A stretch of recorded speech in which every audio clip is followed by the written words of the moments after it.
very pleased to welcome you here this evening to be joined by our guests from Canada and the Global Centre for Pluralism. The Centre's core belief, and one that is shared by the Canadian government, is that societies thrive when differences are valued.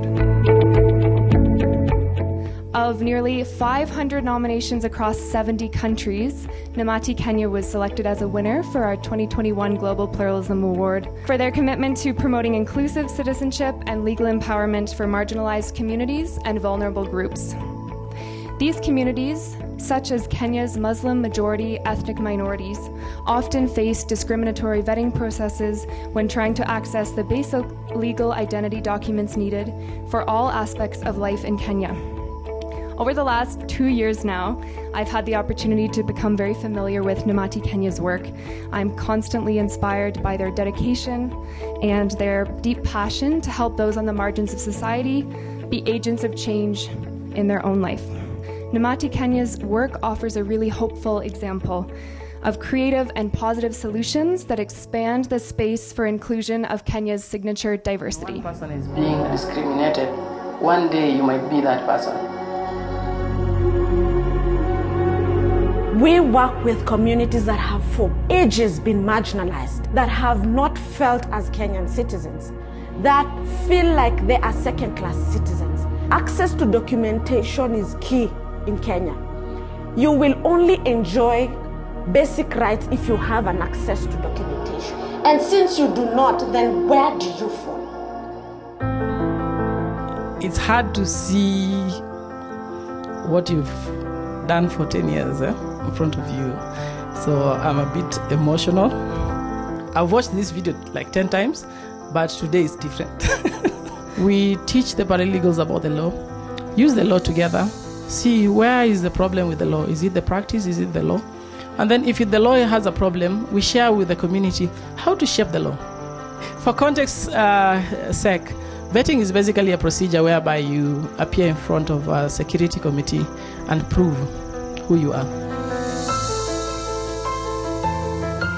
In this office, Nubian community are being helped to maneuver through the systems to get their identity documents.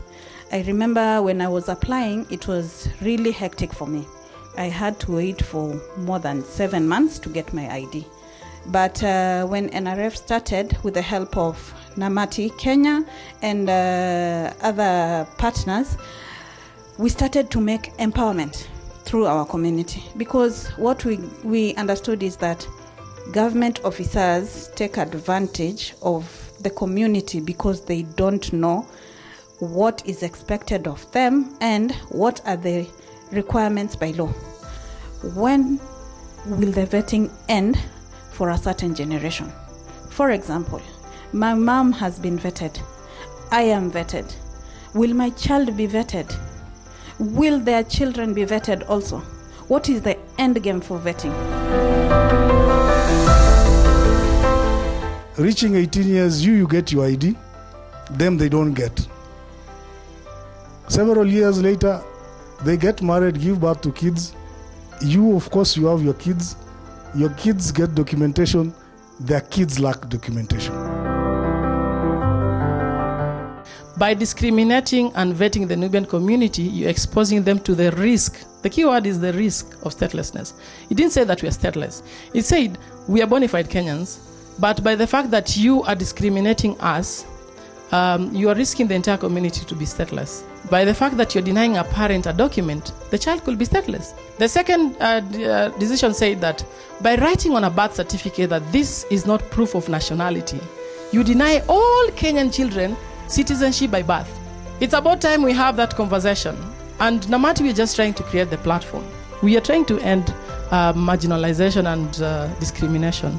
And we've begun a movement, My ID, My Right. No matter what tribe you are.